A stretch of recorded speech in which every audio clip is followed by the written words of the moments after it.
Hey, good morning. This is a meeting of the Planning Committee on the 22nd of July. Oh, Mike. Oh, it's on. I don't know. Maybe I'm just too soft smoker this morning. Could we have a roll call, please? Chair Manji Kush Here. and Chairman Russell. Here. This goes pretty quick, huh? Public comment on non-agenda matters. There are none. Okay. Can I get a motion to approve the minutes? So moved. Second. And I guess we need to roll call. I really don't know on that one. Oh, you just accept the minutes. Yeah, You're we can good. just accept them if there are no changes. Okay. And do we have to do something to accept them, or that's, No. That's it. the motion and the second is good enough? Okay. Okay, Alex, you're up. All right. Capital Improvement Program. Good morning, Chair Russell, Board Member Cush. Alex, and Engineering Director. With me this morning is Nicholas Tribble, our one of our newest engineers in the engineering design section, who will be presenting this item for the canal project, pipeline replacement project. Go ahead, Nick. Good morning, directors. Good morning. My name is Nicholas Tribble, and I am an assistant engineer on the design team. I'm here Cool. to present the Canal Pipeline Replacement Project. This project is located in the city of San Rafael and is in support of the district's capital improvement program. This project will install approximately 3,800 linear feet of 12, 8, 6, and 4-inch welded steel pipe with all appurtenances to replace asbestos cement pipe and leak-prone plastic service laterals. The engineer's estimate for this project is $2.1 million. This project is largely funded by a $6.4 million grant awarded by the California Department of Water Resources. The remainder is funded through Marin Water's Capital Maintenance Fund. This project is scheduled to last 160 days with an estimated completion date of January 26, 2026. The district will open and review bids on July 29, 2025. If documents are acceptable, staff will make a recommendation at a future regularly scheduled board meeting for contract approval. Staff recommends the Planning Committee review and comment on the Canal Pipeline Replacement Project. Any comment?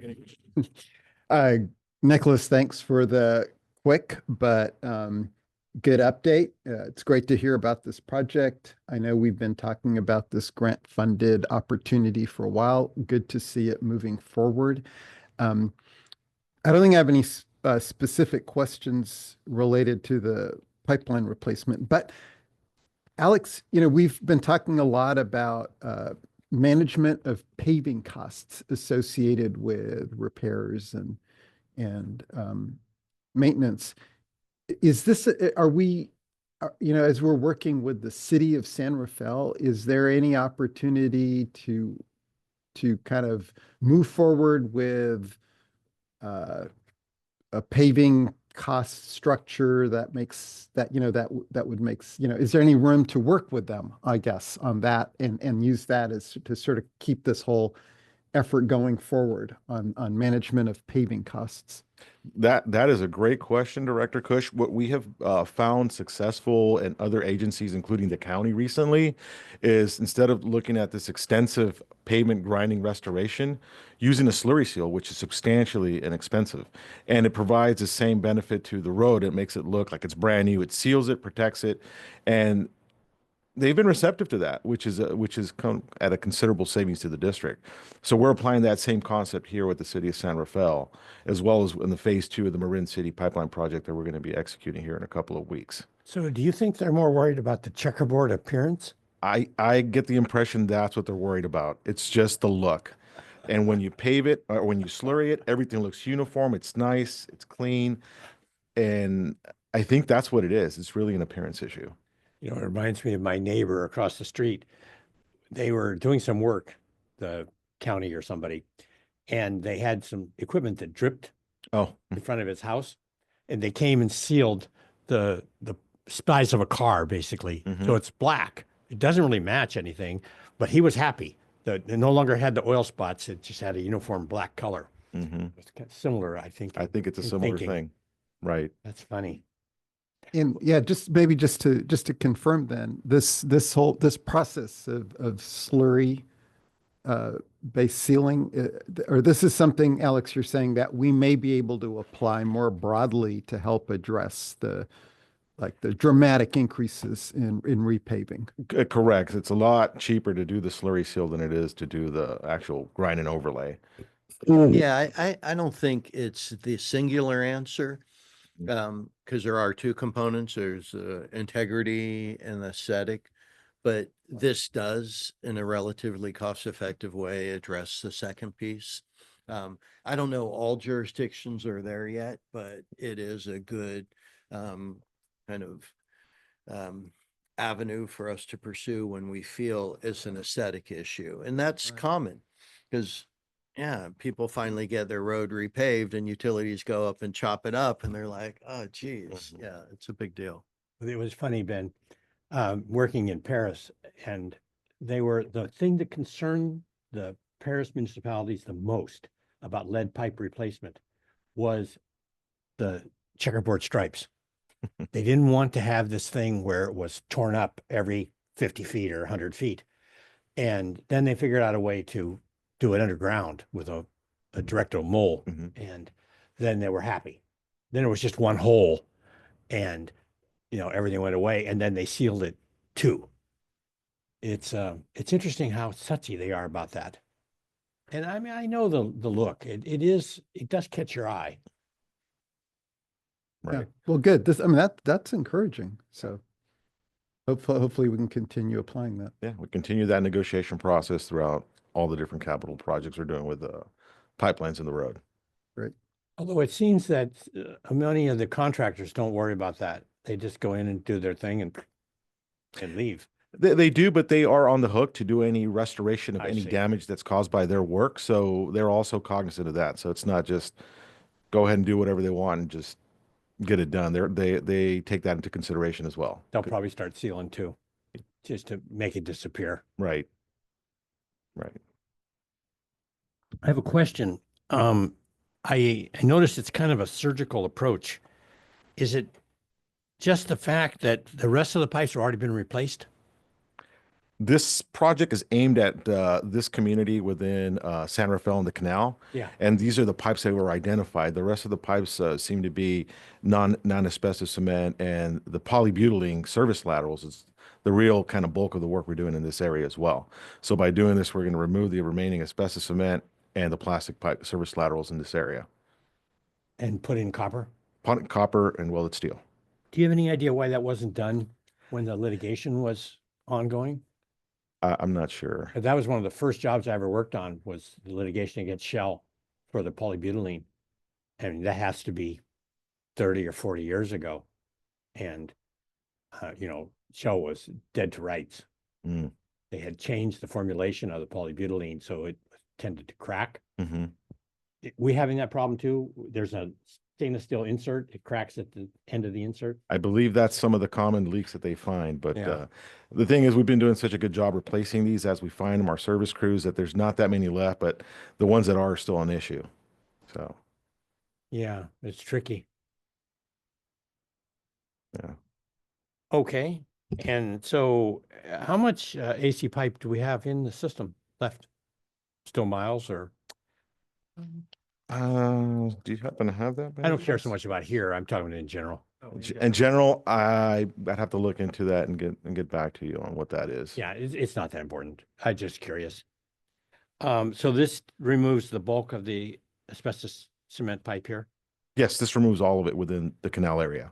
I remember reading about the Army. They had some facilities where the water meters had a mesh screen on them, and it actually plugged with asbestos pieces from AC pipe deteriorating.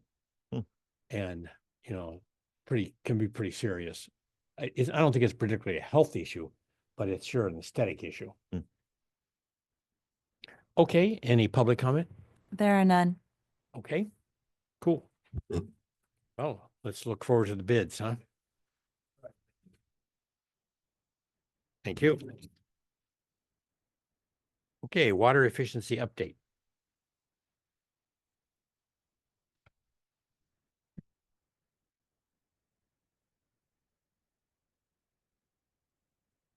Hi, Carrie. Morning. So while Carrie's pulling up the presentation, good morning, Director. It's Paul Sellier, Water Resources Director.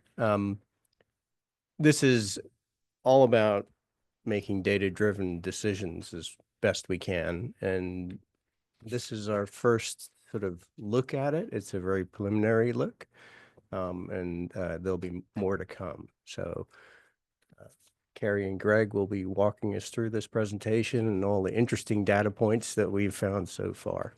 I get to put on Dick Hill's hat here, I think. My predecessor always used to say, we're in the business of selling water, which kind of relates to what we're going to talk about this morning. I was a little shocked at the numbers, very frankly. Both numbers, the 30% and the 40% of revenue. Mm-hmm. Yeah, it's interesting. Take it away, Carrie. Yeah, thank you. Good morning. Carrie Pollard, Water Efficiency Manager, and I'm joined this morning with Greg Plum, who is our Financial Management Analyst. So Greg's been in this position for 2 years, but prior to that, he worked with me in water efficiency. So this was a fun project. Got the band back together and took a deep dive into looking at our single-family high water users, and we'll go from there. So Greg's going to start with our single-family tiered use. And then he's going to take a deep dive into who are our single family high water users? How are we defining this user group? Where are they located? How much water are they using? And those sorts of details. Then he'll pass it back to me and we'll look at, are all water users, because they're high water users, does that mean they're inefficient? We have 2 examples that we'll discuss. And then we'll close out the presentation with participation that we've seen from these high users in our water efficiency programs. It's funny, you have the 2 directors that probably have the bulk of them, I'm guessing. It's very appropriate. So I wanted to start with the Water Efficiency Master Plan, right? So all the work that we're doing is driven by the master plan that was adopted about a year ago. Within that plan, there's 5 overarching strategies that are not completely independent of each other. And I think this project is a really good example where we're looking at enhanced analysis. And what we're going to do with that enhanced analysis is look to refine our outreach and ultimately look for ways we can support this unique subset of our customer class and look at it. Are there innovative programs that we need to launch to assist them? The master plan identifies high users as a target area, and it also identifies the need for data-driven solutions. So today, what you'll see is some of those initial steps that we're taking to move in that direction as we implement the master plan. So with that, I'll turn it over to Greg. Good morning, Director. Greg Plum, Financial Management Analyst. Pleased to be here. So we're just going to start by looking at some of the analysis that we've done before Carrie kind of relates it to the water efficiency program. So starting at a very high level, just to sort of look at all customer use to give us the context. What we see in the pie chart here is 2024 potable water use by customer class. So almost 20,000 acre feet. And what we'll be focusing on today is the 61%, the single family use. We won't be looking at the other 3 customer classes, multifamily use, commercial, industrial, institutional, or dedicated irrigation meter use. Greg, sorry, Yeah. and Carrie, I can tell already that I'm going to have a lot of, I hope you don't mind if we make this more of a conversation. Yeah, feel free to pause and discuss at any point. So for 2024, we're talking about the calendar year. We're looking at this on a calendar year basis, which is, in line with how we look at things in the water efficiency world. It's kind of how a lot of the state reporting is and that kind of thing. So a little different from the monthly financial updates. Okay. Our multifamily use at 13% of our total customer base, I'm assuming is low compared to more urban type settings. For example, even Santa Rosa, certainly Los Angeles. So, and Carrie, you've told us before that makes it quite difficult to do direct gallon per customer per day comparisons. It's not apples to apples. I just want to confirm that understanding. Comparing Marin Water's customer gallons per capita per day to someone like Los Angeles or even Santa Rosa, right? Because of our low percentage of multifamily. I don't know if it's directly, I would have to dig into that a little bit deeper, but what I would say is that we have a very high percentage of single family customers, a higher percent than most of those other service areas. Right. So higher percentage of customers with landscaping. Correct. Okay. Okay, so the bar chart you see is the same data set on the left, and then the colorful chart to the right breaks down our single family use by our 4 billing tiers. And if you could bring up the table. So as we know, we had a new rate structure introduced in July 2023, which was the result of a cost of service analysis, which was performed by an independent rate consultant. And in that analysis, they projected the proportions of use we could expect to see. And we can report that at least for 2024, which is our first full calendar year where all of the bills are in the new structure, is in line with the projections in that study. So as expected, I would say. The table then just shows the structure itself, the 4 tiers, how many units are in each tier. And I would just, as a reminder, note that that does vary. So the first 15 is tier 1, the next 10, tier 2, and then tier 3 is a much broader tier to capture quite a bit of the higher use in the summer months. And then the very highest use above 81 units, 1 unit being 100 cubic feet or 748 gallons. Full unit, huh? Excuse me? A useful unit. A useful unit. Yes. And then the rates themselves ranging from just over $10 up to $33 for tier 4. And then on the right, we see how that translates into our tiered charges. So we're looking here just at the tiered charges, not including fixed service charges, the watershed management fee, or the capital maintenance fee. So it's about 70% of our overall water sales and charges. And we see just under half coming from tier 1, and notably close to 40%, 38% from tiers 3 and 4. If you remember, what difference would there be between this and when they changed the tiers? Yeah, so we didn't kind of look back in this analysis because we wanted to look at the new rate structure, but the biggest change that we saw was in tier 3, which has expanded significantly.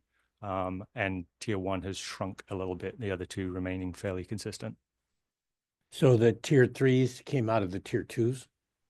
That was where the... So tier 1 shrunk a little bit. And then if you remember, we also had a larger tier 1 for the summer months. Yes. Which went away. And so tier 1 shrunk a little bit and expanded tier 3, which was broadened in terms of the number of units.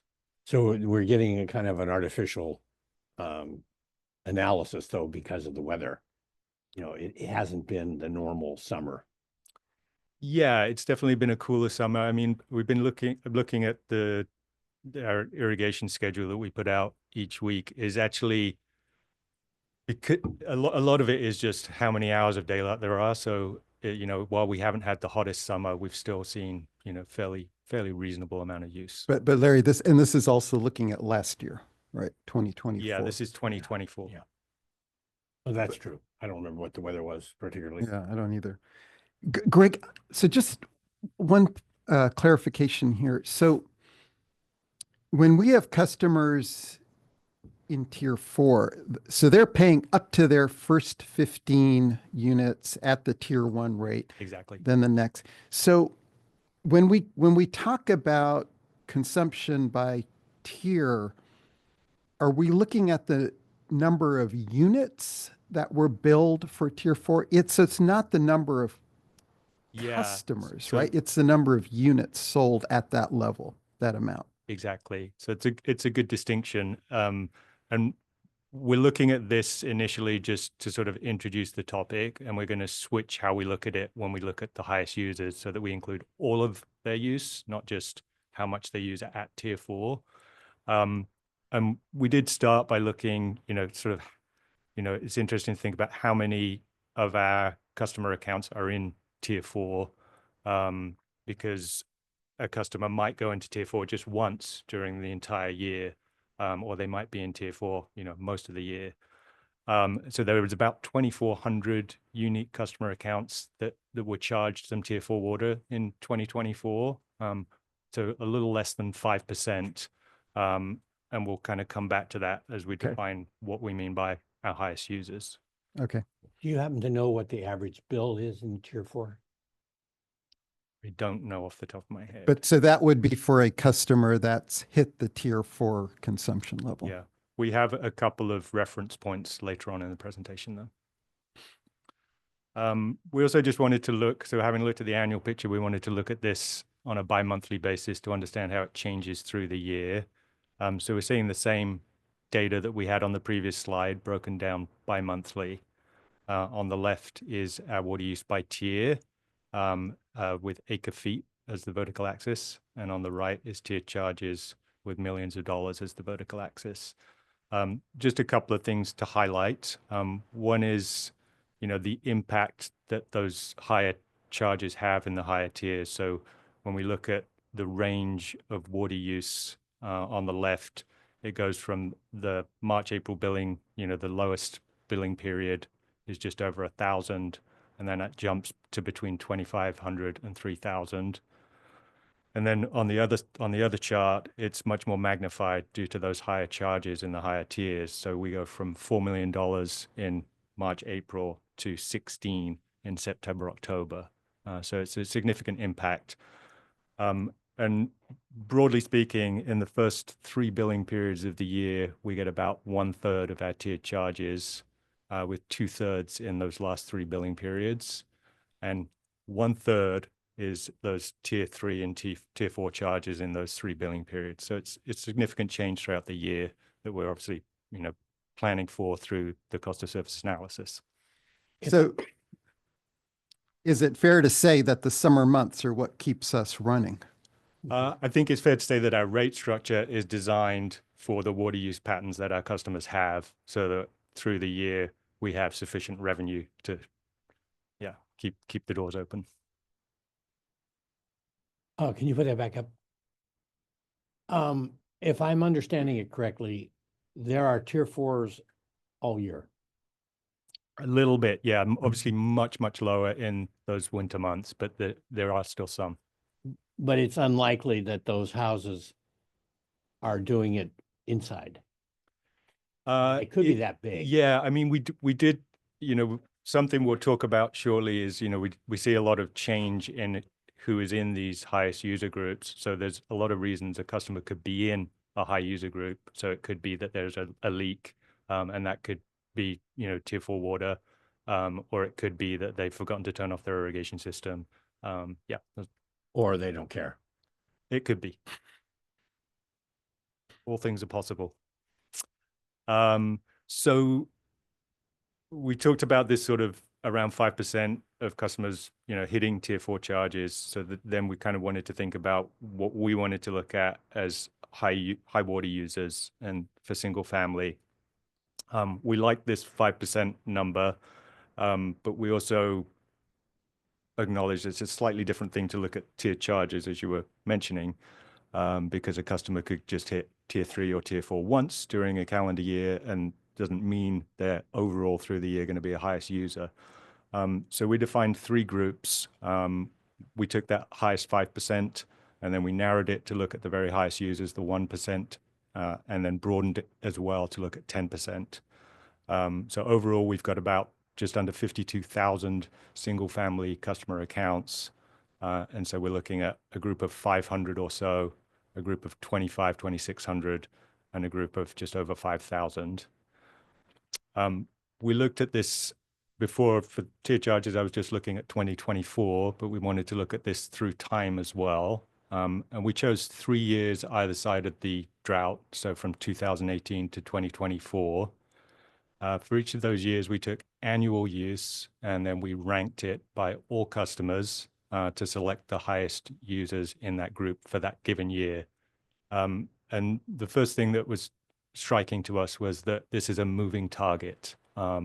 The same customer accounts aren't there year after year. Some of them are, but some customer accounts are just in these groups, for 1 year of this 7-year period. What the table shows on the right side, it gives you a sense of that turnover. So while we have about 500 in the 1% group, through the 7-year period, there were 1,400 accounts that actually came into that group for 1 year or more. And we'll talk about that on the next slide some more. To understand it, we chose to look at the frequency in the 7-year period that the customers would be in these 3 groups. So this is it's really raises a lot of questions, right? Larry, it's Wait till Phil gets wound up. yeah, I mean, but the proportion of customers that are in these high use categories remains the same, but there's a lot of people are moving in and out of that.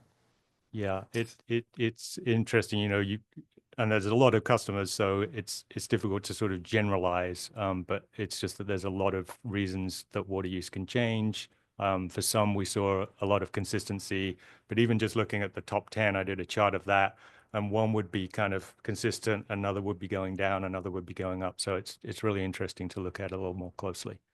You think it's sticker shock? It's hard to generalize, but I think that could be a factor, as the rate structure has changed, would be something interesting to look at. As I think Paul mentioned, this is just the beginning of looking at this, and, it's interesting to see what questions come out of it. But Greg, just to confirm, if we're looking at the highest 1% users, single year accounts range from 516 to 517. So over that period of 7 years, there was. Well, because the number of accounts in total we have is pretty consistent. Yeah. So it's just, if an account is closed or a new one So is it's open. 1% of the there's total. not much growth. Yeah. So that's just, but we didn't take this exactly the same number each year. We just took whatever 1% was. Right. Okay. Yeah. And how much does this reflect, is it the COPs? What do we call that? The analysis we do to get them from tier 4 to tier 3? No, I think it was the cap too. The cap, yeah, whatever it's called. The thing we go out and do an assessment and tell them if they do this, this, and this, they can never get back to tier 4.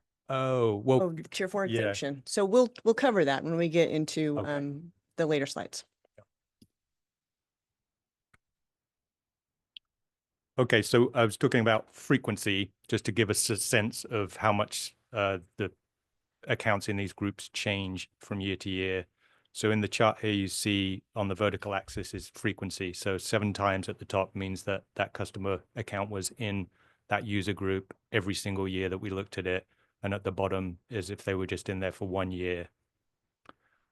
In orange is the highest 1%, yellow, the 5%, and gray is the 10%. And we'll use those colors for the next few slides to indicate those groups. As a rule of thumb, we chose 5 years or more to sort of indicate that customer account would be, was in that group consistently. And then, if they were just in there once or twice, they're not consistently in that group. And I think it could be useful for, how we choose to target market in the future. Do we know if those houses turn over less frequently than the others, Which houses? the big ones? Oh, well, so that's the point of this slide, is to sort of indicate that as we expand the group from the 1% to the 10%, we see more consistency. So there's more turnover in that 1% group. So we see 45% of that customer group being in there year after year. And as we expand that to the 10%, that grows to 60%. So more turnover with the highest user group. That doesn't mean that they're all changing though. So, Right. half of them are staying in there and half of them are changing over. Yeah, it's interesting.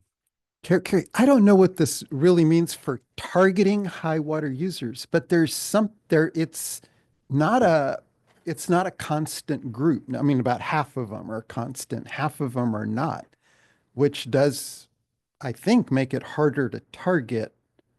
I mean, I think we'll touch on it in a bit, but one way we could look at it is that there's, of the top 10%, there's about 11,000 total customers in there. There's 3,000 of those customers that are in there over and over and over again, right? And so we know who those customers are, so then we can reach out to them and engage with them in a more meaningful way, as opposed to the other customers that may only hit that higher tier, that higher use once or twice. They're likely engaging with us through CAPS or some other some other method. And we'll touch on that in a bit too. And it's likely leaks are going to be an important factor in that group that's coming in and then going back out. Okay, so the next thing we did was to just look at what proportion of our total single family use these three groups account for. And so we talked about that there's this turnover in, exactly which accounts are in the group, but we did see quite a lot of consistency in terms of what proportion of single family use they account for. And those proportions, so it's 6% for our highest 1% of users, almost 20% for the 5% group, and almost 30% for the 10% group. So Larry, this is what you were pointing out when we started, that the highest 10% of users account for 30% of our use and 40% of our income, Yeah. right? Because it's not linear. Yeah. Yeah. Yeah, exactly right. The next thing we wanted to understand was how much, water use these accounts are using. Typically in the water efficiency world, we're used to looking at gallons per capita per day because we don't know how many individuals are in a given household. We looked here at gallons per account. So the first chart you see is average annual daily water use through time. And we've introduced a new color, the blue. At the bottom is the average of all customers, all single family customers. And we see for that group, the average annual use is about 200 gallons per day. And it's just to give us a sense of the difference. And as we go to the 1% group, it's about 6 times that average, over 1,200 gallons per day per account, with the other two being in between. Just a couple of observations about the data on this chart. Thinking about the drought year 2021. So as we go from 2020 to 2021, all use drops for all of these groups. So we do see a drought response from our highest users as well as our average. In percentage terms, the average dropped about 20%, and the 1% group dropped 18%. So not far off what the average were doing, a little less, but still a significant drought response. And then the other thing that is maybe slightly less notable, but you'll see that use has been pretty flat since 2021. And actually for most of these groups has gone down ever so slightly, with the highest 1% has gone up ever so slightly. Not particularly material, but a slight difference. So again, we looked at seasonal variation, and nothing that we don't expect to see as we think about our highest users. We're imagining larger landscapes, better maintained landscapes, potentially higher water use plant material. And what we see is summer use is 7 times the average, so above 2,000 gallons per account per day in the peak billing period. But also that winter use is also significantly higher than the average, so 4 times. And so that, again, we haven't looked into why at this point. So indoor use could be higher, but also, there may be other things that are contributing to higher water use in the winter months. So one issue is number of teenage kids. And I've had, right? I think that could be an important metric to look Constituents at. call me and they feel like they're being they were hit really hard by our rate increases on issues that they can't control.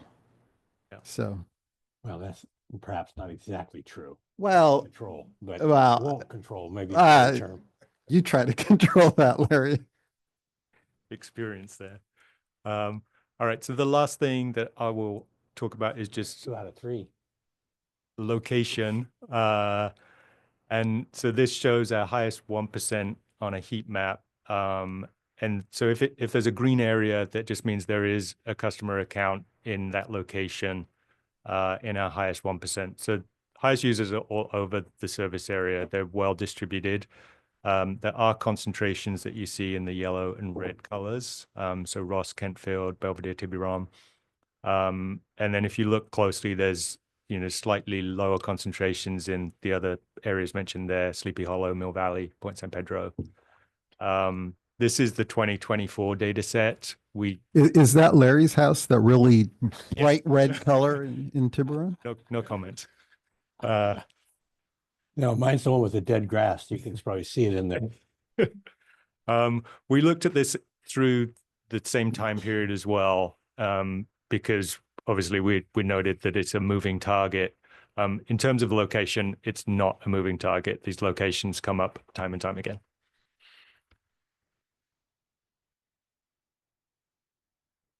All right, that was the end. Oh, there we go. What am I doing? Oh, help me out here. First, There you go.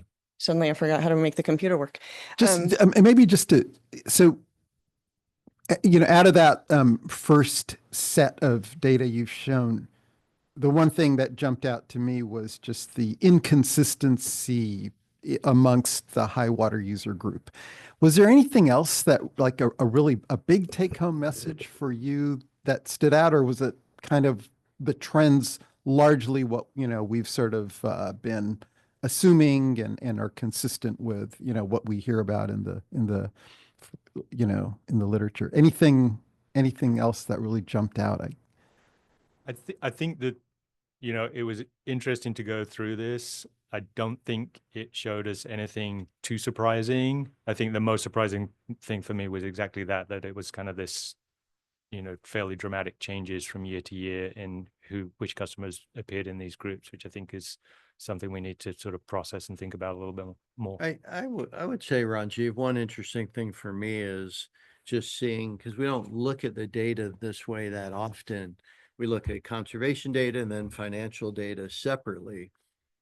The fact that the highest 10% bring in 40% of the revenue, it just creates an interesting financial opportunity of analysis, of really understanding the financial consequences as we're on this path of reducing water and targeting the high water users, what it means broadly for the organization. I guess leaving it there maybe, but I do think as we talk about it more, we should bring both pieces together and not completely separate financial implications of different water conservation initiatives, whether it's positive or negative, just facts are facts. I think there's an opportunity there of how we think about it, talk about it, and look at it. Hence my reference to Dick Hill. That's exactly what Dick talked about. And I thought you were going to go a different path. I would characterize it a little differently. There's a risk to this approach. If we succeed, we kind of step on our own toes, potentially. Yeah, I mean, the argument is, the high water users are funding these big water supply initiatives. But then, the conversation continues. The counter is, well, if you get your arms around the high water users, maybe you don't need these big water supply initiatives, or they don't have to be as big as they are. So I get it. But regardless, it seems we should think about it and understand it. Yeah, that's been the argument. I mean, I remember back to when I first joined the board with Dana Roxon promoting the 33,000 or 35,000 acre feet per year. And the question was, can you count on conservation basically as another water source? In other words, are you confident that people won't just change and start using more water? And one thing that seems to be interesting to me, I would be curious if you could go through and look at Zillow and see what we're talking about on average house value.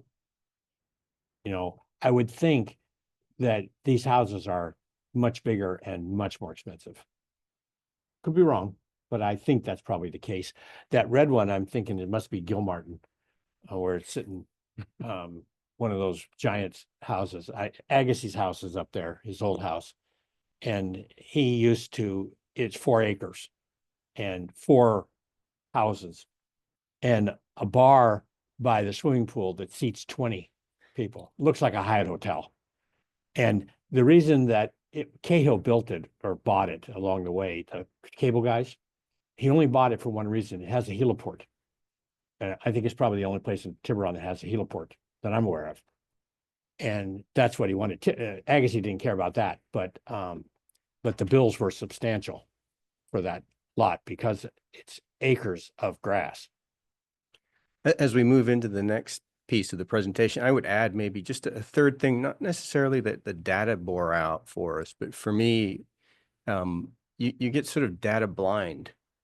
And Carrie's going to talk in the next section, the need to sort of step back and just ask this question. Is it so high water use, does that actually mean it's inefficient use of water? If we're looking at just high water users, we can kind of get carried away with the sort of tunnel vision. Oh, let's go for that and sort that out. But I think we'll see a couple different examples in this next section. It's interesting, Paul. That's exactly what my company does, is we ask those questions. That's what we get hired to do. We're brought in by Fortune 500s and people to, what do you think? Can you see something that we're not seeing? And we usually do see it. So there's a lot to that. Just before we move on, I just want to come back to that the economic, sort of consequences or implications of conservation. And I think we've discussed this. We did discuss this quite a bit when we were going through the last rate cycle. An organization with high fixed costs, like a water supplier, when demand declines for whatever reason, costs have to go up. So the more successful that we are with these important conservation programs, means that our customers will have to pay more for water. There's no other way around that. So I think that's just an important reminder for us, right? Yeah, conservation is having impact. Demand is going down 20% since the drought, and costs then have to go up for water for everyone, unfortunately. Well, then you get Ben's comment, which was right on, which is that it's a chicken and the egg, huh? Are the big users paying the bill, or are they driving the demand, or are they doing both?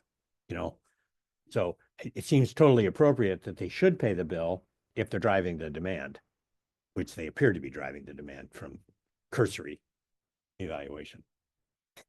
All right.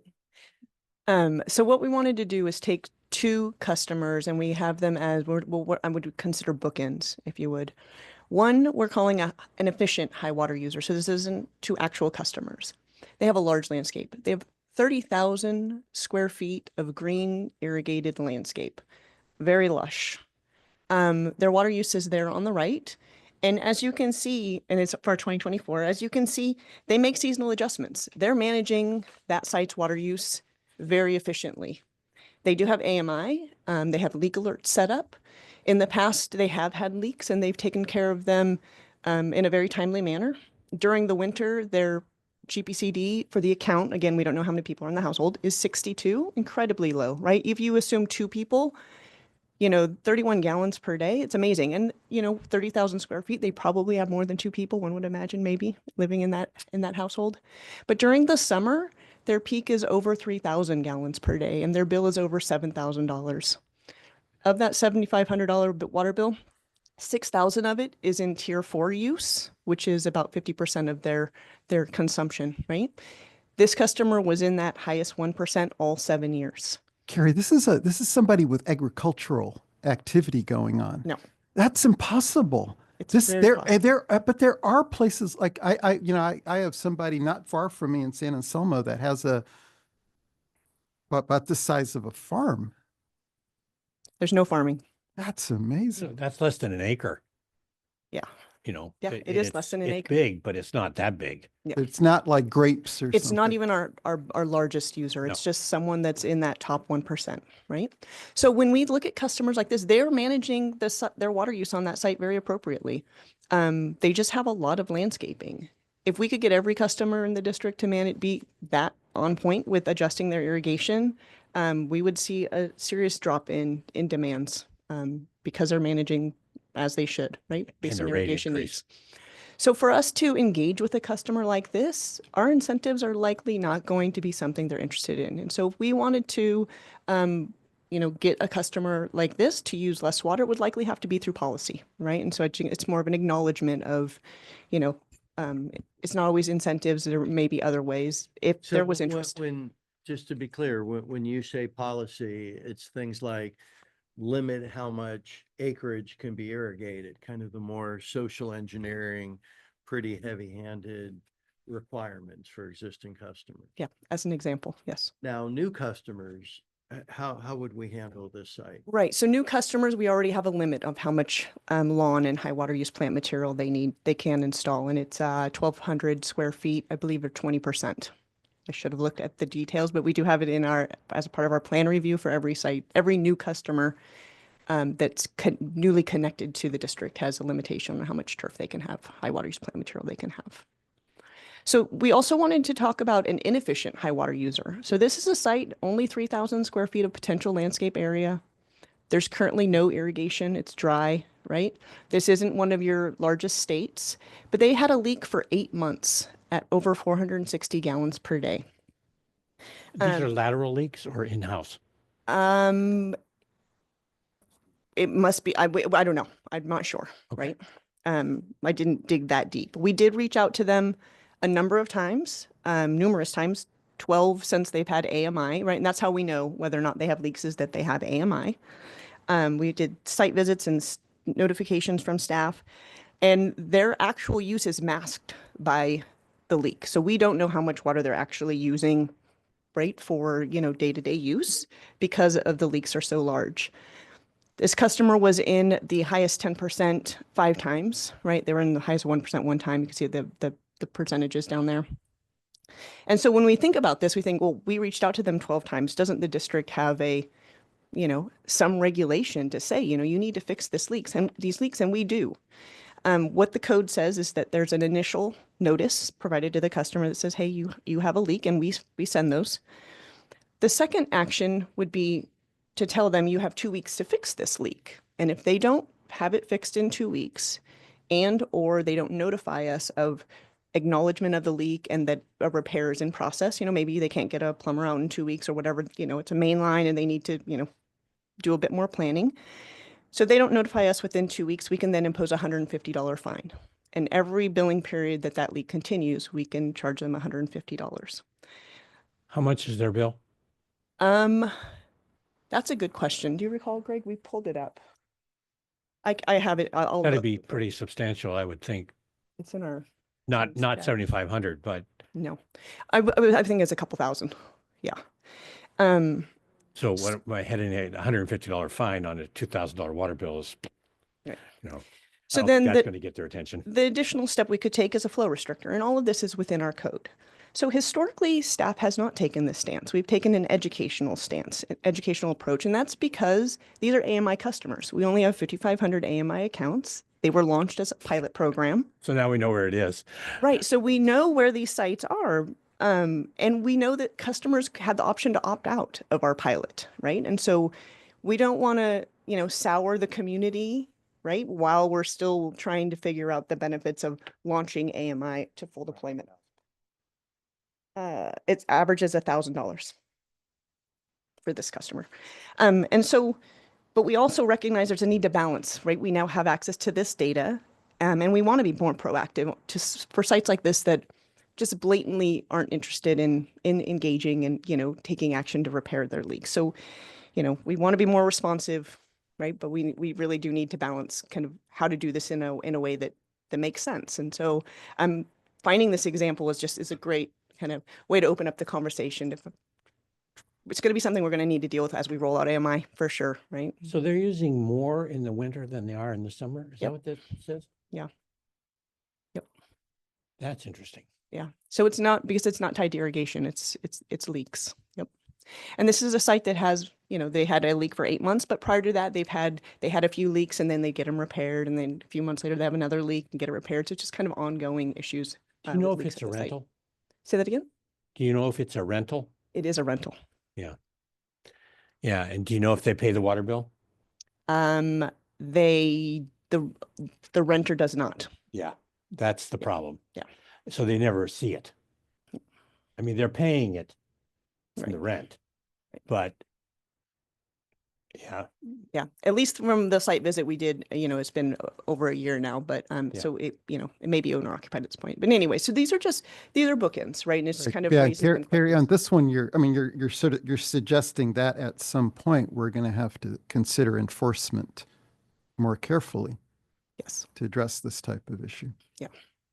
And do we want to, you know, we only have access to these 5,500 accounts that have AMI currently, right? And so do we want to target these folks? And that's why we've stuck with education at this point. And that's just been staff's stance in the past. And, you know, that can shift if there's interest from, you know, management and board to do so. So, Well, it's an interesting point. The, right, concerns of AMI in the community, you know, sort of twofold. We haven't heard a lot, but what we've heard and what other places hear. One is, of course, the electromagnetic issue, some radio wave stuff. And the other is Big Brother. And Carrie's point is, if now we target our 5% of customers that have AMI, we could taint the reception more broadly. So there is a timing issue of the enforcement. yeah. In the Big Brother side, the last time we went through this, which I would guess was maybe the AWWA was in San Diego, was the last heavy push that I remembered, which is probably at least 15 years ago, if not more. There was more about the Big Brother side.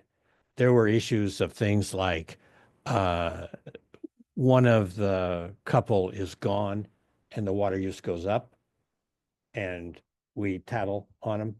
And that leads the spouse that's gone to conclude that someone was there, not scheduled to be there, but they were there. Then the water use was there, you know, so it's a little tricky, or they have a lot of teenagers or something. Like the kiss cam thing going on. Yeah, but I haven't heard that rumble recently as a pushback about AMI. And then, you know, it comes back to our meeting with North Marin a little bit. They didn't seem to have any issues with AMI. I didn't hear anything complaining about their customers complaining about having it. And I guess it's the only real difference between AMI and not having AMI is real time. well, and we know whether there's continuous flow or not, right? So there are leaks that are occurring in the non-AMI sites. We just don't have a way to know that they are actually But having that data continuous tells flow. you, if you were looking at this data without AMI, it would tell you the same thing. Yeah. That something's wrong here. It'd be a good indicator. Yeah. Yeah. Okay. So now we wanted to talk about, now that we know who these high users are, we wanted to look at their level of participation within our water efficiency program. So we took the same 1, 5, and 10% customers that Greg discussed, and the all customer group, which is on the far right. And we looked Can at we the go back same just 7-year period. Conceptually for a minute, the efficient one, they're just green people? Or they're sensitive? I mean, what drives them, do you think? What drives their use? Efficiency. They Right. care more? Yeah, I don't know. I don't know. That would be interesting to find out. Mm. I think we should probably give them a gold star. You know, some kind of recognition. I mean, maybe not. Might be a little tricky about the privacy issues, but they should be getting something to reward them for their efficiency. With reflection on the whole issue of we're stepping on our own toes here. You know, that, hence again, the Dick Hill reference. It kind of cuts both ways on that one though, Larry, because I think, you know, highlighting their efforts also highlights amazing levels of consumption in the summer that may not always be seen as so desirable or sustainable, right? Well, I'm anxious to get Phil's input on this because I think he's going to be talking about exactly that issue.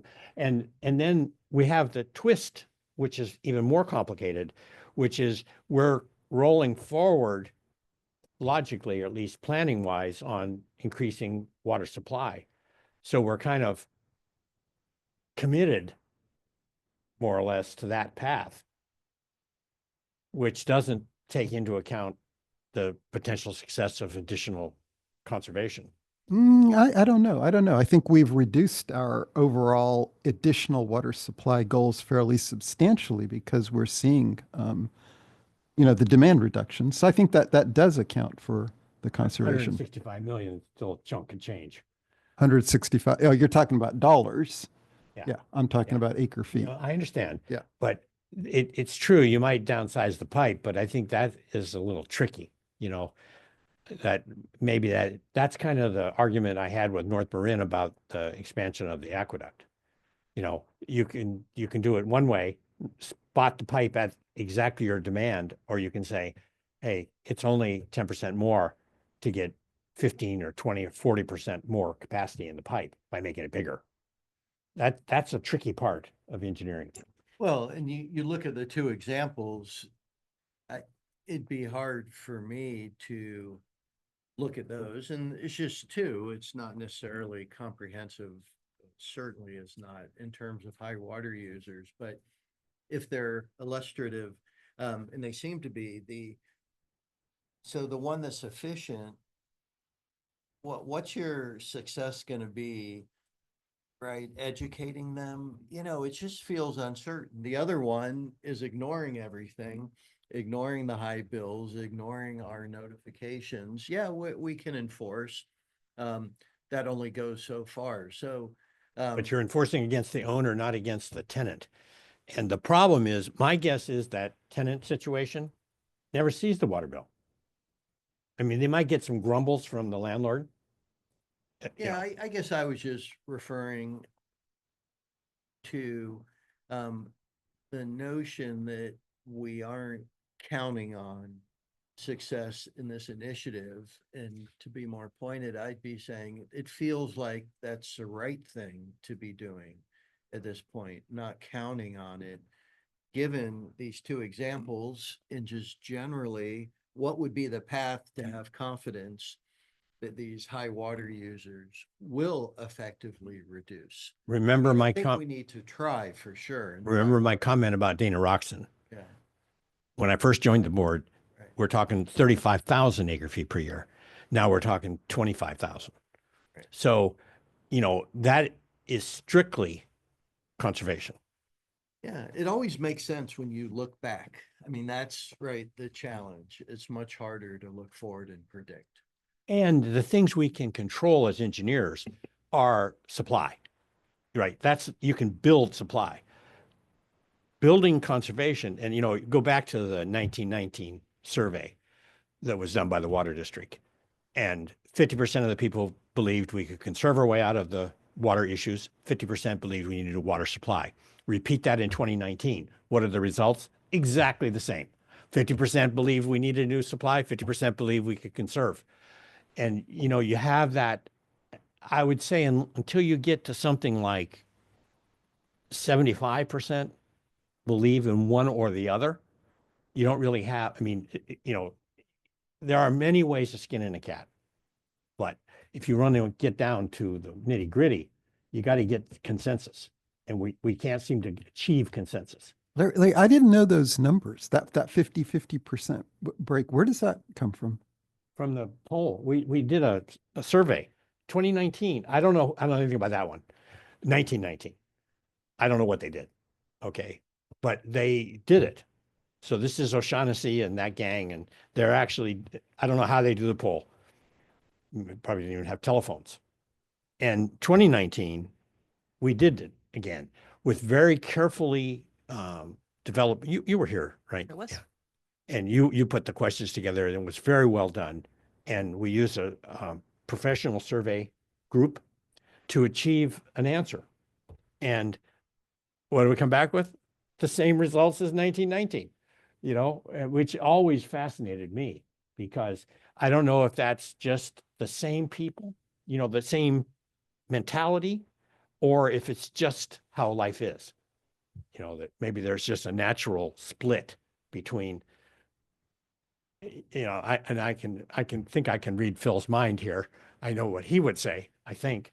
But I'm probably going to hear from him in a minute what he's going to say. But, you know, you got that situation of, can you count on it? And that was the big argument. I mean, this is nothing new. I mean, this has been going on since this place started, of exactly which is the better approach. Build it. And then they had these droughts like 76, where all of a sudden things got done like Sulahuli that would be, I'd actually forgotten about Nicasio being in 1960. Now that's kind of interesting, you know, because that one doesn't fit into the pattern of drought caused action. It's a more complicated one, 60. All right, good discussion. So now we're going to look at participation. So what we have here again is those same group that Greg looked at, 1%, 5%, top 10%. And then the all customer group is on the right. And we looked at, did these folks participate in any of our incentive programs is our first slide. And also, did they participate in CAPS? So for incentives, there is a similar participation rate among our top users and our kind of all user group. It's about, you know, anywhere between 10 and 13%, pretty close.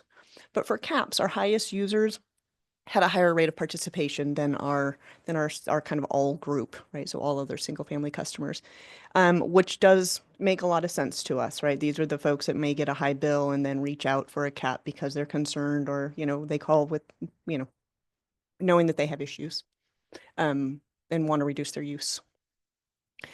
So then we looked at a little bit deeper at individual incentives. So looking at our outdoor incentives, and just for the next couple of slides. So the blue bar on the right is the all customer group. And if the blue bar is lower than the others, then the high users participated at a higher rate than our all group, right? So you can see for turf, lower participation within those highest users. But for smart controllers and pool covers, our high users had a high level of participation, right? Many of them have pools, so it makes sense, right, that we see this more participation within these two user groups. Looking at some of our indoor incentives, I'll call out Flume here, I think is a big one, that Flume was very popular with our high user group, with almost a third of our devices that were issued went to these highest users. So again, they likely heard about the program because they were concerned about a high bill, right? Those folks that come into tier 4 maybe just once and not consistently. So you can overinterpret some of the stuff, Carrie. Yeah, so I think we have to be really careful. But like, I immediately think of, okay, some of our a good percentage of our high water users are interested in knowing where their water goes. They're not any more interested in reducing it than than all the water users, but they're more interested in knowing where it goes. But yeah, I think that's a sound observation. So then we also wanted to look at Tier 4 exemption program. So the Tier 4 exemption program is where customers who apply, and if they can comply with a specific list of efficiency measures within their home, they don't pay any Tier 4 rates. All of their higher use is billed at Tier 3. So the idea that these folks are taking actions to be more efficient. So some of the things that they have to do would be install smart controllers, have all high efficiency fixtures, pool covers, mulch any areas, right, that are bare ground. But I think the biggest piece here within this Tier 4 exemption program is that we limit high use plants to not exceed 10% of the total landscape area. And we limit that the lawn be no greater than 5,000 square feet, which is still quite a, extensive lawn. But nevertheless, right, we do have some limitations on how their landscapes will look. What is the high use plant? What is a high use plant? So like your hydrangeas, like there's lawn would be in that high water use category, but there's others as well, right? So some of those lush, leafy, green plants that jungle plants. Yeah, ones that require a lot of water. So there's 42 accounts that are currently within this program, and we looked at, where they fell within this 1, 5, and 10%, and all of them have been in that highest 10%, and most of them, 42 of them, for more than 5 years. So those are the ones that are consistently there. We also looked at program participation within this group. It's quite low. I was expecting more flumes, to be honest, and that kind of led us down this path of looking at, well, how many of them are already on AMI, which most of them are, right? Which excluded you. Which, yes, exactly. Yeah. And a lot of them, most of them who are on AMI, 26 of the 33 are signed up for those leak alerts, right? So we're seeing good participation within those AMI customers. What is that? Sign up for a leak alert. What was that? What is that? Yeah, so if you can have an Ion Water account where you can log in and see your use on your phone, but then within that account, you can also set a leak alert so that it'll notify you if you have continuous flow or if there's certain thresholds or time of day use as well. So Is there a cost to that? no. Carrie, we've spoken in the past about making that kind of, you have to opt out rather than an opt-in.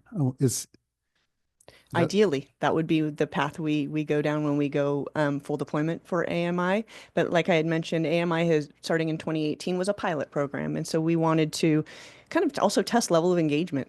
If we told customers about this portal, were they going to use it on their own? And we've learned that many of them won't, right? And so that's why we understand more deeply the need to have it be an opt-out as opposed to an opt-in. The reason I ask is it's news to me, and I've been here for 22 years. And I have AMI, and I didn't know that. And you have Ion Water, the app. The app. I don't know. Yeah. I guess. That you can see your water. Whatever the district.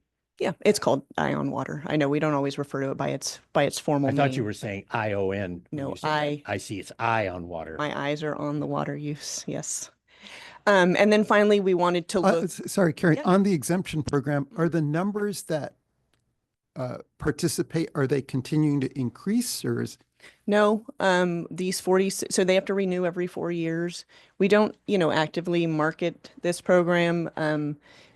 Part of the reason is, we look at the, attempt to quantify, are we actually saving water from these customers? They continue to be very high water users, and, the thought that they would be more efficient by taking the actions within the checklist is hopeful, but not necessarily quantifiable. So. Should we be maintaining this? I mean, they're getting a financial break. I think it's a really good question. I think at some point we should probably talk about this program, and We did talk about it. I think we have enough data, for example, to understand, to get to the answer of the question. So does this program reduce water, or is it arguably just providing a financial benefit to these customers without the reduction in water we would expect from that investment in a way that we're making with them with a reduced charge? So I do think, and there'd be ways if we wanted to think about grandfathering the existing, but ceasing the program or modifying it. I just think it's ripe for discussion if we're kind of serious, and we are, about looking at these high water users, because it is one, right? They aren't getting the price signal of being in tier 4 that does move people off it. So it's an interesting policy issue that I think is worth talking about. Frankly, what I thought was we had already eliminated it during the rate discussion, because there was a discussion about this exact issue, because this is a permanent stay out of tier 4 forever if you comply. So you're a tier 3, the highest you can go is tier 3. That's the benefit to the individual. But I think this is probably reflects your last paragraph of your report, which is that, they're not price sensitive, the particular people we're talking about.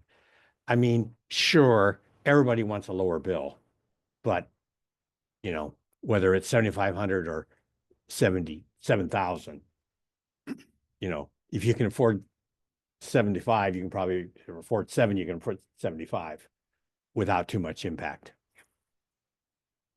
All right, wrapping up here. We wanted to finally look at AMI and AMI within this high user group. So 75% of our AMI installations are on single family customers. And when we started installing AMI devices, we targeted our highest users, right? We started in Belvedere and Tiburon.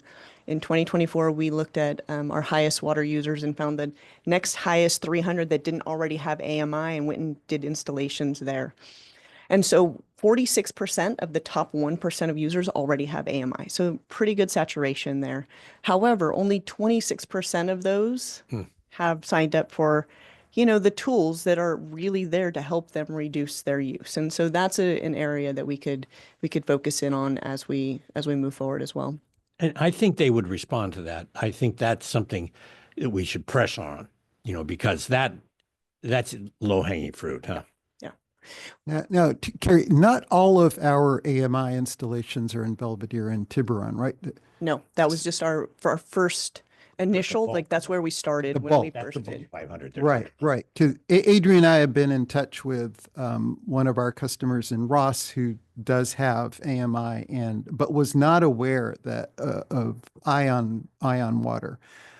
But is concerned about water use. So it was interesting because he presumably was receiving all of our messaging on this, but it still escaped him. Yeah, that's one thing with these high water customers. It's often hard to get to the right folks on the property to get them to engage, right? They're often not there. That's just the reality. Well, and it gets more complicated because I used to see the water bills. I don't see them anymore. It's all, we do it with the, whatever it is, the automatic thing. And so, I don't pay any attention at all to the water bills. The only time I ever pay attention to it is if I have something going on here where I need to quote the 17-gallon number or whatever. I'll have my wife check on what the usage is right now. Where are we? We're at about 30, by the way, right now. And, but I have no association with it at all. I've never gone online to look at it. Never. And you won't until there's a big change, right? As long as the number, and so that's maybe not even then, because my wife is enough technically competent, she can do it. She can make the decisions. But it's interesting. Yeah. And finally, higher leak rates are observed for these higher users, much like our inefficient user example, right? It makes sense that we're seeing these higher users have higher leak rates compared to the all customer group. Why is that? Because it disappears? Because if you have a leak, you're more likely to be in that higher user group. Oh, I would think it's the other way. You're using so much water already that the leak is kind of irrelevant. Well, we're looking at continuous flow here, right? So not just high use, but actually, 24 hours a day use. Right. So wrapping up with some key takeaways and next steps. So we think that we can utilize those 3,000 customers that are repeat high users and do a targeted marketing campaign to them and see if we can get them to engage with us more meaningfully. We want to consider ramping up enforcement practices to move towards addressing ongoing leaks based on additional feedback from the board.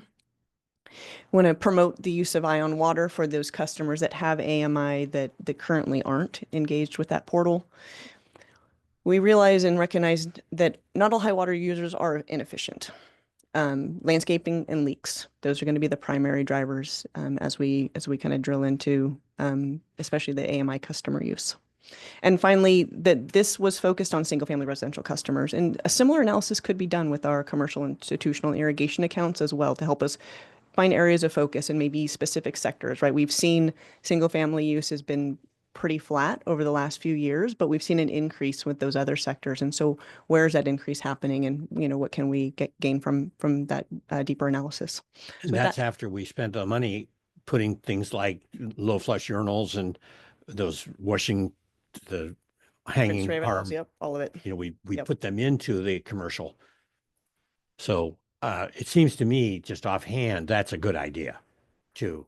Even though it's only 30% of our water usage, it's still enough. If it was 3%, I'd say whatever. But 30%, you're getting into numbers that potentially make a difference. If their savings are there. Right. I mean, where we have to be careful here, and you talked about Big Brother, I am very concerned about this argument about how much grass you can have. I appreciate it. And, you know, as I said, I have grass, but it's dormant. You know, it's completely brown now. And it's brown because we haven't figured out where we're going yet. But we've been doing that for 4 years, I think. I capped all the sprinkler heads. And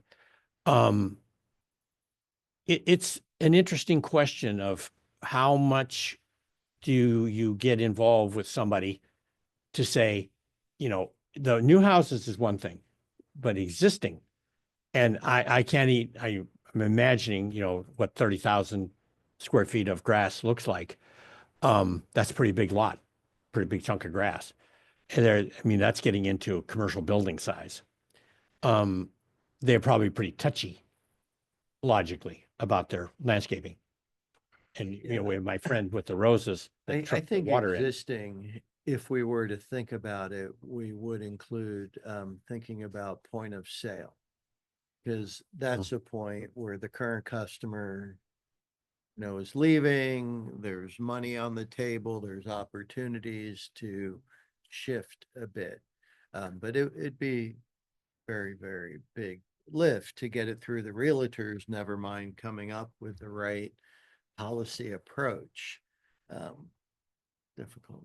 Well, just remember, in the time I've been on the board, 22 years, I received 3 phone calls. That's all. And 2 of them were about buying property from the district. So, you know, my phone will light up if we start doing something like that, considering to change it. You know, I think we have to be very careful here. I think that pitched correctly, it gives the right attitude, or it's a good thing. You know, it's not a bad thing. It's just intrusive. And that concerns me. You know, it's like, where do we draw the line on, you know, if I can afford it and I'm willing to spend the money, should I be able to get the water? I mean, that's the question Phil's been asking indirectly, not quite those words, but that's the pitch you've been making. Is it fair? And I don't know the answer to that. You know, Carrie, you know, as we continue to think about how to optimize the effectiveness or improve the continue to increase the effectiveness of the water efficiency program, I think there's 2 things. So this presentation today and just some experiences I've had with customers recently have really made me question the degree to which we're going to achieve a lot with high use customers through behavior modification versus continue to improve the efficiency of their operations. I do think there's a combination of price insensitivity at that level, as Larry comes to, as well as really strong attachments to certain types of landscaping. That's, you know, and this is what I'm hearing directly from some of the people in those orange circles that I've been meeting with in Ross. But what I also hear from them is real concern over inefficient management of their existing landscape due to both. I mean, I don't think they're as aware that how much leaks can be a problem. You know, many of us are just not that cognizant that leaks are common. So, but they are concerned about inefficient irrigation practices. You know, so one of the issues was, well, our gardener doesn't understand how to set up an optimal irrigation system. After the cap, I learned that our system is not being, we're just overwatering substantially. And you've brought this up before in your own analyses, that there's high levels of overwatering. So when we're targeting this group in particular, I wonder if we can try, you know, if there are experiments we can run to see if, you know, are we getting as much return on investment from, you know, the messaging, the behavior change versus really focusing on improving the efficiencies of their existing setups. I don't know, you know, which will end up being more productive, but I'm wondering if we can dig into that a little deeper, evaluate that. Yeah, in the past, actually, Adrian and I have done A/B testing. It's very similar to that, not with our high user group, but with other program marketing. And so it is something we can definitely look at. And I think The messages could be, increased efficiency. Well, but also make your landscape can be, if it's watered appropriately, it actually looks better, right? It's more useful. It's not Right, soggy. right. There's all these other benefits as well. Less mosquitoes. Like there's so many other pieces to it that I think we could lean on. That's not about the saving money, because I don't think that's going to motivate those folks at all. And it was interesting, this question came up in Ross about, better training for the gardeners and whether that's, and of course, after then I checked with it, I realized we actually have an educational program for gardeners. I mean, that's, I don't know how to actually increase the implementation. That seems quite tricky to increase the implementation of that type of program, and then to increase awareness amongst landowners, about customers that, hey, your gardener should go through this program. But that's a need. That's something that was really called out to me.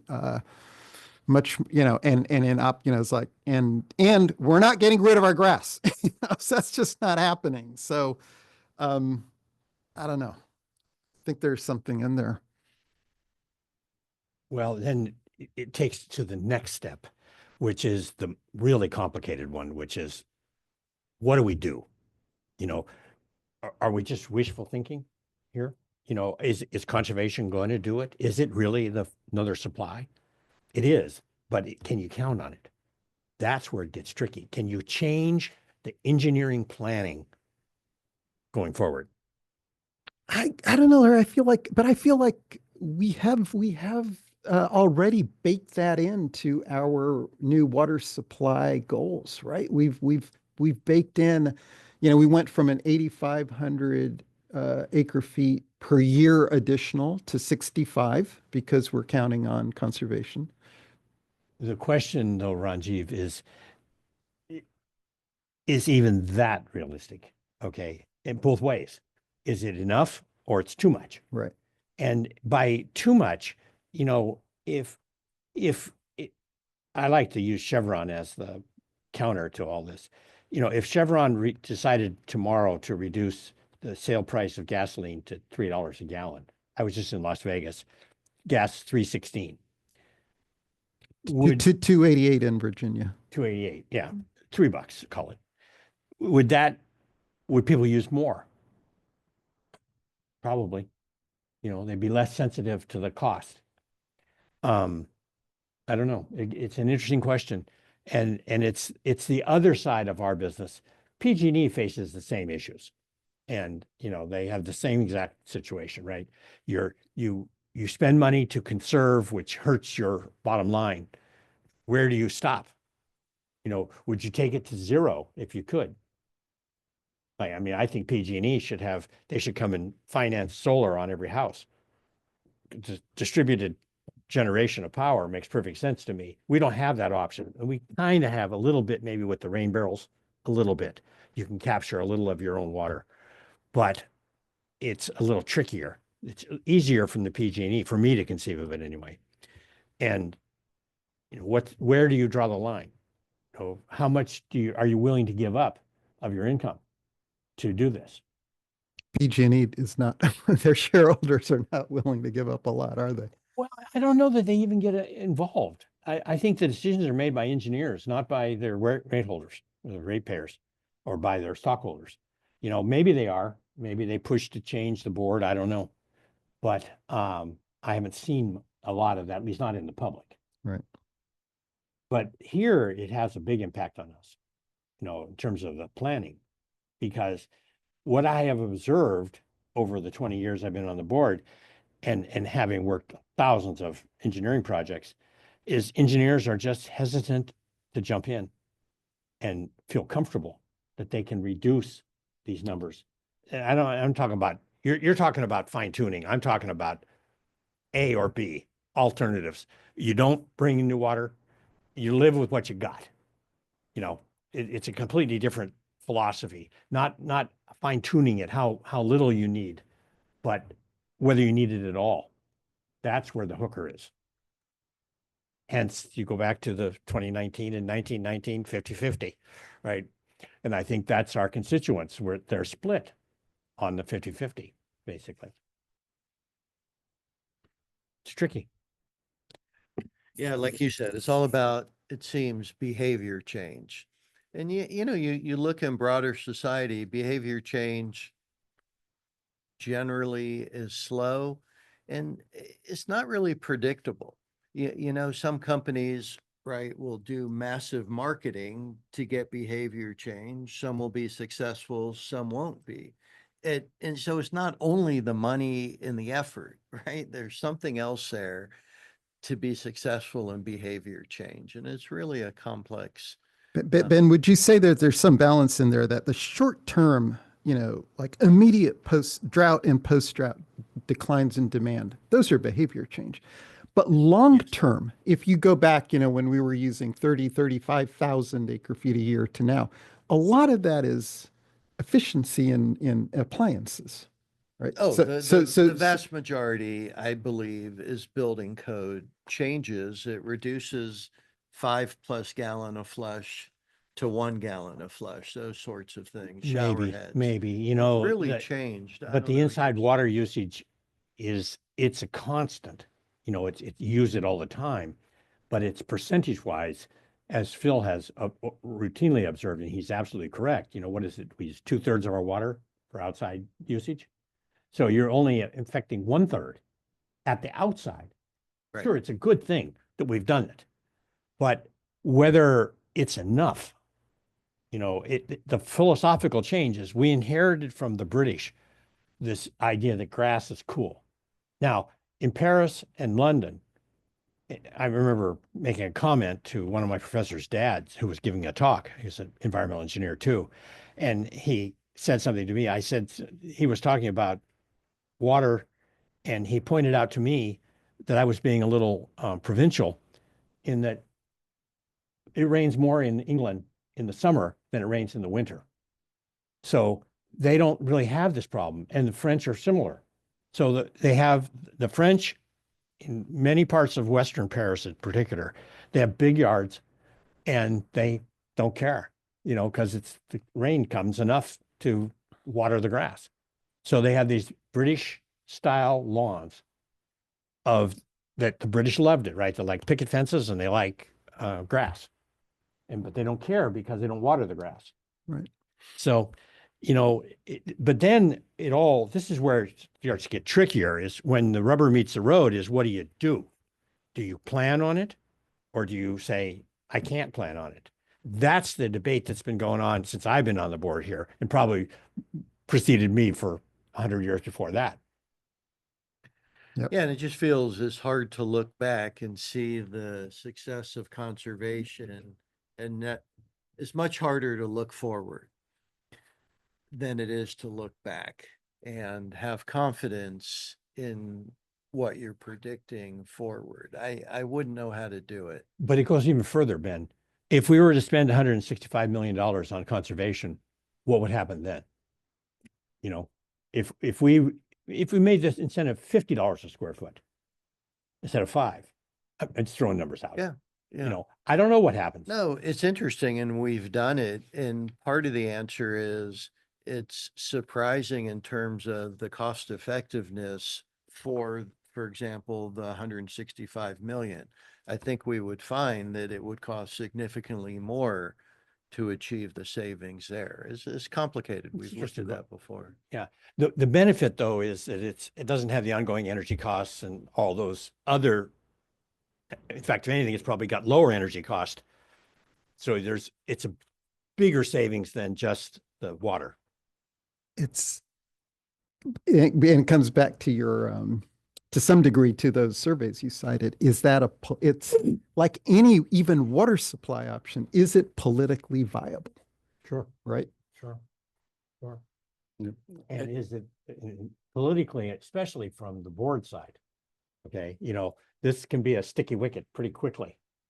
This whole thing, what we decide, the more insulated we get ourselves, the more complicated it gets. When the rates changed, I started to get contact from Belvedere. That was shocking to me that, Belvedere They just don't care. Well, let's say don't care is not the right word, but they're insensitive to this issue, especially cost. But all of a sudden, I'm getting input from Belvedere. That was shocking to me. Yeah, if I can just add one thing really quickly, one thing that hasn't been mentioned is the district has to comply with Prop 218. So in the pricing signals, our hands are somewhat tied on that because we do have to align the costs proportional with, each tier and what the customer is being charged, which is done in the cost of service analysis. But, the cost of gasoline and PG&E, they have more flexibility, I think, generally than, we would as a water agency in California. So. Especially when they all talk to each other, and they're not monopoly like we are, but they kind of are. There's 5 energy companies or whatever there are, right? Yeah. And, it's amazing how close the prices are, right, between them. Yeah. I think it would be challenging for us to raise rates 6 times in 1 year, like PG&E recently has. Sure. So. Yeah, well, the difference, I like to think of this as a corporation that the users are owners. That doesn't sell so well. I haven't been able to really get people to think that way, but it's true, and there's a vested interest in that. A good water supply is part of the sales price of your house and those type of things. It's not only required by the Department of Real Estate, but it's essential to having good quality water is key to having high house prices. So it's a tricky environment here. So far, we've discussed sort of an A or a B option, but I think the board has actually struck a balance between the two with an adaptive plan that we can continue to monitor the effects of conservation as we go along, and we're continuing to add water supply. So I don't think it's an either or situation for the board, and I think we need to move forward with both as best we can. Except we're not spending 160 million on conservation. Right. That's where the tricky part is. Right. It kind of reminds me of the choice between private school and public school. You envision it a certain way, but what you really need to do is to go 30 days in the private school and 30 days in the public school and see how the kid's doing. Is one working better? That's the problem you can't do. You can't go both paths simultaneously, probably. You don't want to commit 160 million to conservation and to capital improvement. So, true, we aren't spending 160 million, but we are spending significant resources, particularly the investment with AMI, right? That's approaching in the $40 million range. And then you look at that ongoing cost, and then you look at the annual cost of our conservation program. It may be closer than you think in terms of our investment in water efficiency. It still comes back to, can you count on it? Right. And that's the problem that stumbles the engineers. That's exactly right. Can you reliably guarantee? That's the hooker. Right. We've made assumptions there. Hopefully they're well informed. Right. Yeah, but I think it's what Ben said. You can't know. You find out the hard way, huh? You have to make a mistake almost to find out if there's a clear path. Yeah. Yes, we have a couple, Phil Sauter and Jack Kenny. And thanks for your patience, guys. Yeah, thank you. I've got to head out to a doctor's appointment, so I'll keep this one brief. Thank you very much. With Carrie and Paul and Greg's information today and Brett's tier level information a couple weeks ago, I feel like we're getting the data we've been looking for, and it's very helpful. Thanks to Chair Russell for asking to see it. We've learned that single family water use is 12,100 acre feet a year, or 11 million gallons a day, and that the top 10% of single family users, or 5,163 accounts, use 30% of that water, or 3.3 million gallons a day. That equals 640 gallons a day per high use customer. The remaining 90% of single family customers, or 46,000 plus accounts, use 70% of that water, or 7.7 million gallons a day. That equals 165 gallons per day for these users. And on a per capita basis, these 90% of our residential customers average about 65 gallons a day. So for 90% of our residential customers, our conservation efforts, both individual and district generated, have been a success. I think that can help focus our future conservation efforts on this other 10%. The big implication for me is that our search for new water supply is driven primarily by the need to support the use of potable water on large landscapes. The 3,645 acre feet used by the top 10% of our customers represents most of the 3,700 acre feet from the Nicasio Spillway project, or the 3,800 acre feet from the ARC Pipeline project.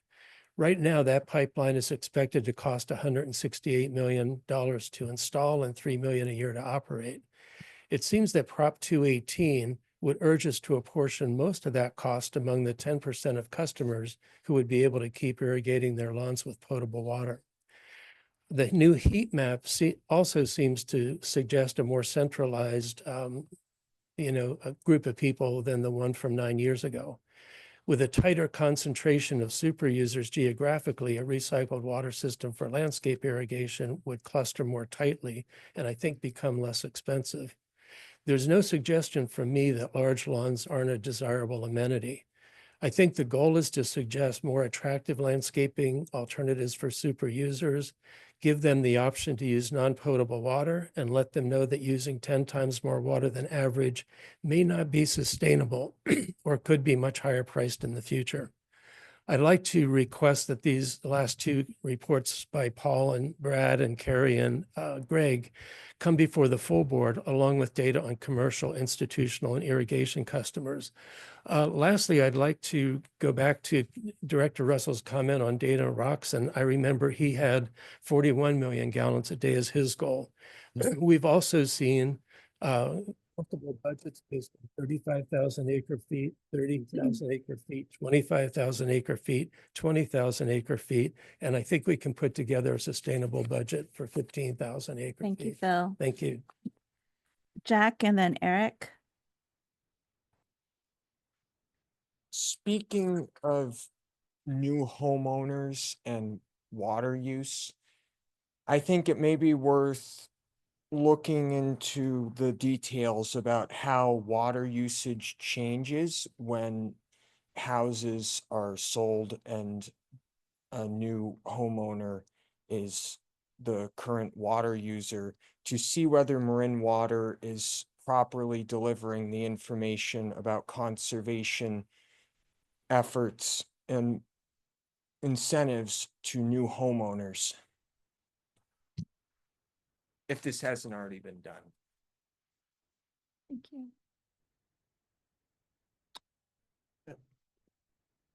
Very gross. We've talked a little bit about water budgeting in the past, and one of the things that's lacking in the current analysis is an analysis of area irrigated or water provided area versus the water usage. And I think it would help to normalize the discussions a lot if we actually had those calculations.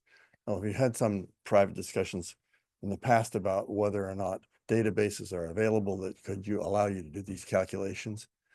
I'm foreseeing that we're coming up to a new rate discussion, and I would like the absence of databases not to be an excuse to not look at this sort of analysis, so that if we need to get new databases, maybe right now is the time to find out what they would cost and how much money would be involved, so that this is an option that can be explored at the time you do your rate reevaluation. So I'd really like to see the area irrigation issue addressed, because that very efficient user looked like they at least have some notion of what their cost for maintaining that area, that land is.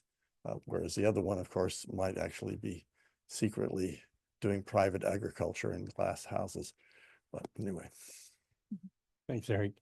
It seems to me we have the GIS, right? We went through lot by lot. We actually, I think, know that information more or less. Yeah, we've taken a look at water budgets. And it's certainly something that we need to refine and bring back, right? I mean, there's there's a number of different methodologies that different water utilities use, and landing on one that's most appropriate for us has been a challenge, but it's something that's definitely on our radar and worth pursuing. There are no further speakers. Okay, well, with that, thank you all. I think we're done. It was a interesting meeting, and I agree with Phil about that. I think we should bring this back to the full board. We should probably open up a whole nother set of questions. But I think that would be effective.